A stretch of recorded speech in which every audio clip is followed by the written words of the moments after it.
back, folks.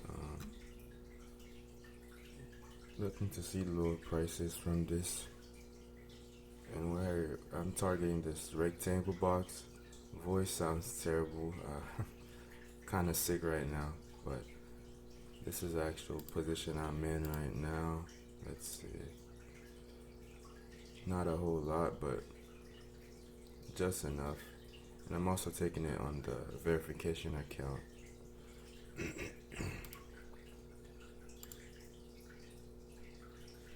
And for those of you, if you can't tell, let me see. This is a AMP Live account down here. There's no high impact news event coming out within the next hour or so, so price action is kind of slow. But I still think it's a viable trade, so I'll still hold on to it.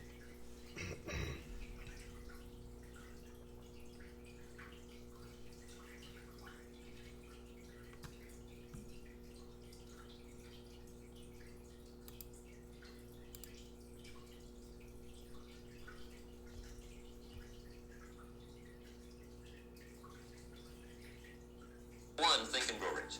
The second book he recommended I get was a book on nutrition.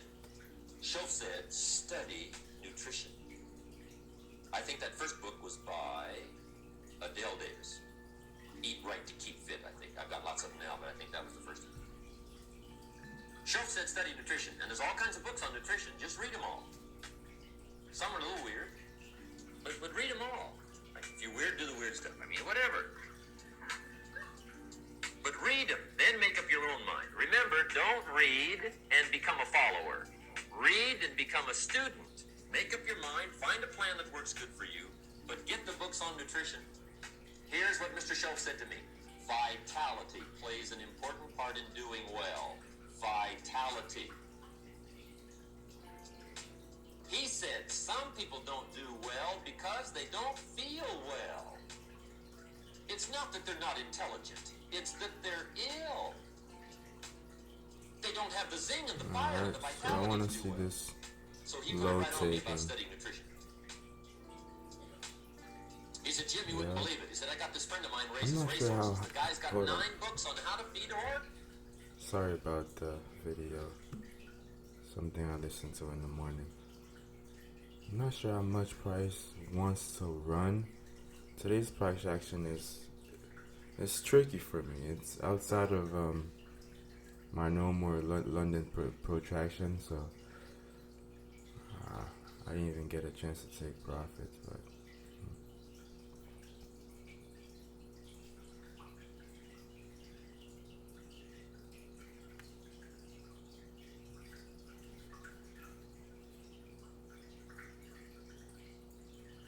it's like I'd like to see high load prices. So I'm not sure if I'm going to hold or close the trade at a 2-to-1 risk to reward ratio, which would be right down here or so.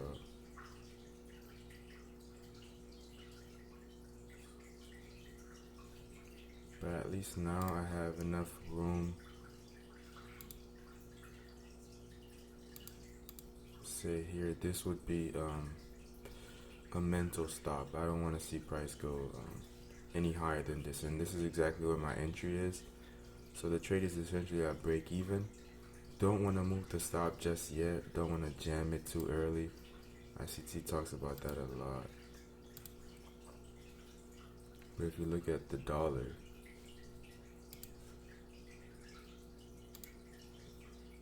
some of you who are fond of market maker models, this is forming out to be one.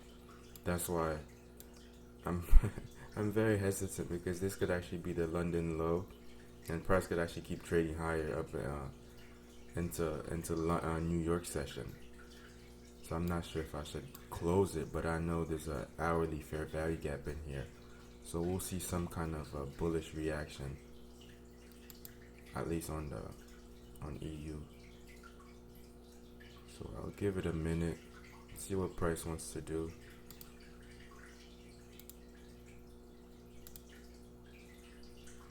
It's the part about trading that's not sexy. Trying to make these decisions.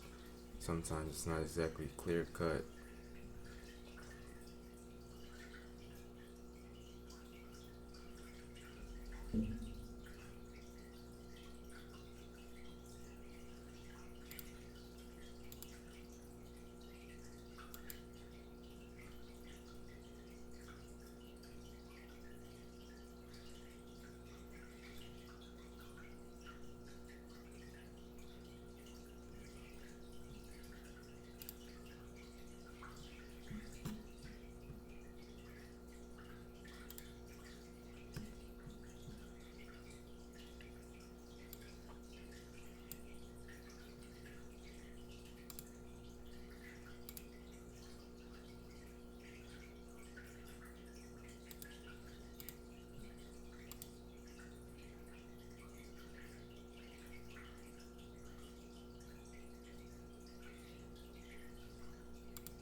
So here's the hourly fair value gap I was talking about.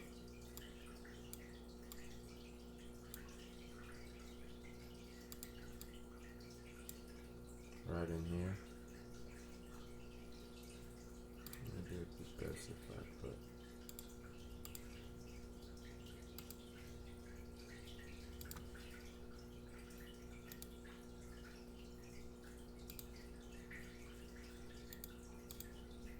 Here's the entry from yesterday's trade, and of course I closed it here, but it gave a really nice move.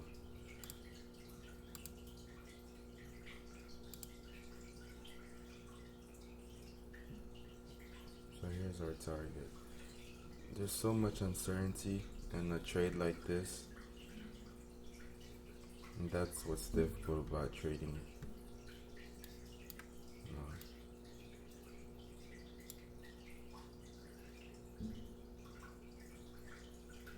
It's one of those days, it's likely to just grind lower. So patience will be a big factor, but I'm not sure if I have that right now.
I don't want to see this small fair value gap. I do not want to see that at all. Let's see if the dollar is doing the same thing.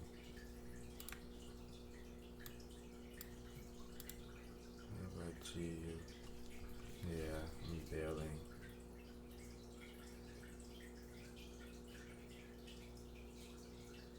Looks like it's getting ready to form an order block too.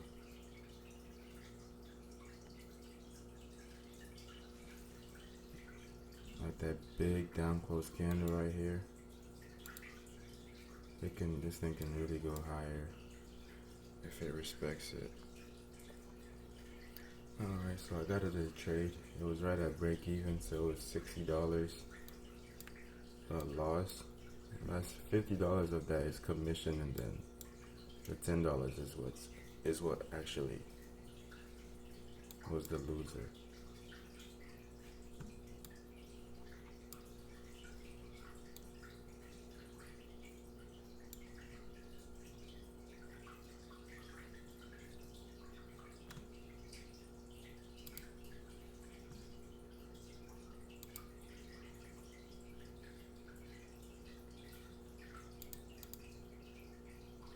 And that's what trading essentially is for me. Making these decisions on the fly. I'll show you guys. Where was it?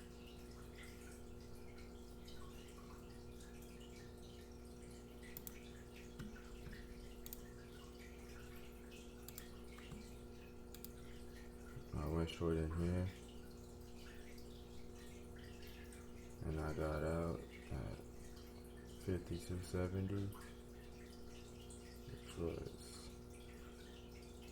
right about here. So lost about 5 ticks. As you guys, GU is still trading lower. Of course, GU is the weaker pair, and that's to be expected. And even if it does go lower, I'll be okay with that. I just don't want to ignore a sign like this and then see price hit my full stop when I could have just avoided the whole thing. It's a moment of truth. Does it respect the fair value gap, or was that just to fake me out? And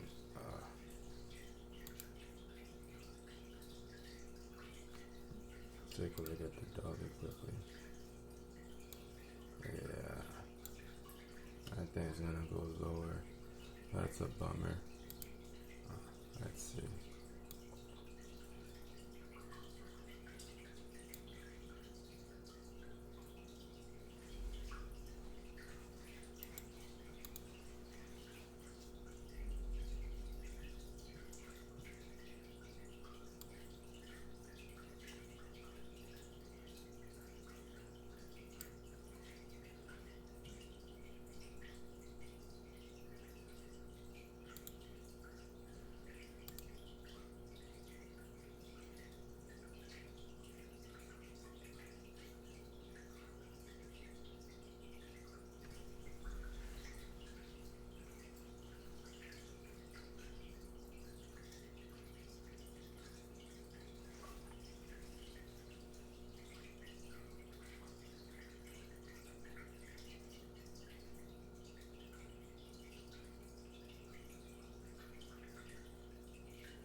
Yeah, market conditions like this aren't markets I want to be part of anyways.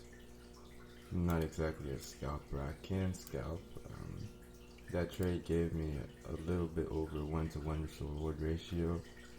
Didn't take it. I always look for more than that, but this sort of price action is nothing like what I've shown you guys yesterday. And big factors is the economic calendar isn't lining up. So even the dollar, look at this, is grinding higher slowly.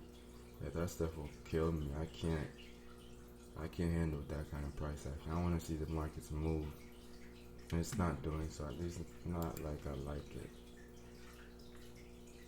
stick around for a couple more minutes, see if it wants to take these lows and ultimately draw to the fair value gap. If not, I'll turn off the charts and take a nap and wait for New York session. There's news in New York session.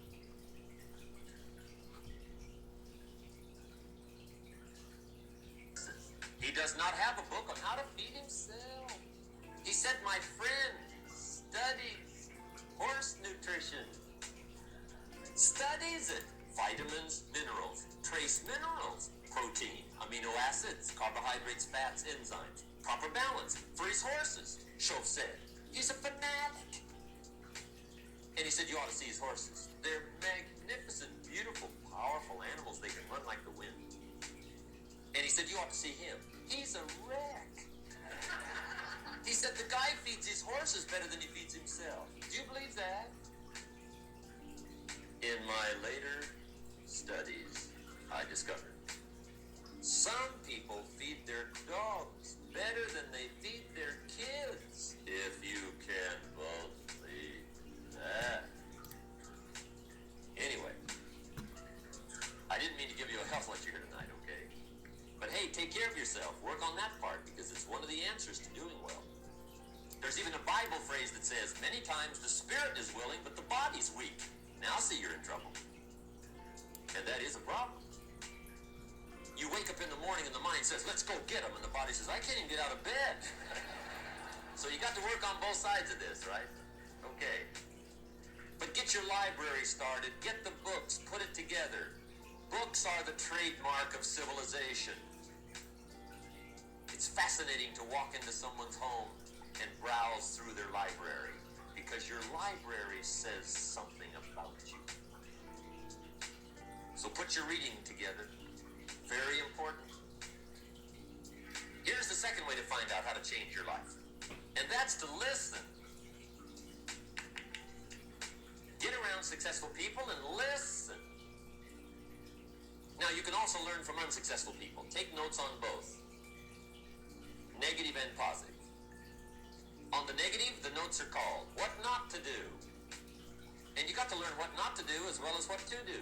So learn from the negative as well as the positive. Okay? Find out what poor people read and don't read it. Right? That's good information. Learn from the negative. But now you can also learn from the positive. Get around successful people. Listen to what they say. Listen to how they say it. It's important. We've all got about 16 waking hours. Practice listening those 16 hours. And I say practice listening because listening isn't easy. I found out it's easier to talk than it is to listen. But if you will practice listening the 16 hours you're awake, sure enough, from surprising sources comes great ideas. In sales training we teach, if you want to learn sales, listen to the kids. Kids have got to be the master salespeople of all time. They have no equal. Father tells his young son, no, you cannot have an ice cream cone. 30 minutes later, he's licking on one. That'd be 30 minutes worth listening to. They got moves you wouldn't believe. Persistence runs deep like the ocean. And the kids never took a class on how to overcome objections. They already know how. They don't need classes. So listen and learn. Now, here's some of the best advice I've got for the whole evening. It won't get any better than this. This is it. Poor people ought to take rich people out to dinner and listen. That's some of the best I got. Alright guys, this sort of price action will bore me to death. That's why I'd rather get out the trade. And of course, seeing the markets respecting this fair value gap somewhat, it's worrisome, so I'm glad I'm out of the trade. It's 50-50 right now. I have absolutely no clue what these markets will do within the next hour. So that's not high probability, so I'll call it a day. $60 loss, although I was $700 in profit, but that's fine. It's just a transaction cost, I suppose. good practice, good pattern recognition. I always like getting in the markets and staying engaged. Even if I don't actually take a trade. So hopefully today's video was somewhat insightful. Even me getting out of this trade here after seeing this fair value gap. These are just things I've seen before, and at times I would be so held on to my bias or my trade idea. Even when I see the markets giving me something that's counter to my trade setup, I would ignore it because I don't want to close a trade, and then it would hit my stop loss and I would lose. And those feel the worst because you could have mitigated that loss. You could have gotten out. Sometimes I remember a couple months ago, I still had this habit where I knew markets could hit my stop loss, and I said, okay, I'm down 200 right now, but once I'm at break even, I'll close the trade. I won't close it at negative $200, but I'll close it at, let's say, 50, minus $50. And then the markets kept going against me. By the time you look up, I'm down 1,000 when I could have just closed at 200. But no, I wanted $50 instead. So now I'm with a bigger loss. So it's small things like that that definitely hurt you. So daily, little by little, you make these changes and you get used to bailing on certain trades. Yeah, there it is. You can't ignore important stuff like that. You really can't. And these two down close candles, I hate to see it, but if you were to go on a 5 minute, these will be like a really good 5 minute order block. Seeing that, if I'm short, I just won't hold on to the trade, no matter how good I think it is. So, man, it is so hard to talk. My voice is killing me. So let's take a look. All right, 5 minute chart, and here's your order block. Does this form a fair value gap? Do you think I'm going long in here? No. It's what, 4 a.m. There's no news coming out. I'm not really fond of price action right now, and we still have the hourly fair value gap in here. So even if I were to buy in here, there's still a chance it could trade right through it and aim for this fair value gap. So not touching these markets for the next few hours until New York. So hope this was insightful. Pretty boring stuff, not a whole lot going on, but this is what it looks like to mitigate a loss, pretty much. And looking at live price action, you can tell if your trade's going your way. The trade from yesterday, I was fairly certain. I was 90% certain that one was going to be a winner from the first 10 minutes. This, see how price is just playing around, monkeying around. You don't want that. If you're right, you're usually really right. Well, at least that's how it works for me. So let me know if you guys like this video, if I should make more like this. I'll try to anyways, but my voice is terrible, so I'm not sure if I'll be able to record anything next week. I'm coming down with something, so wish me luck, and I'll drink some tea after this, so hopefully I feel better throughout the day for New York. So good trading, guys, and it was fun having you guys around to watch this small mitigation.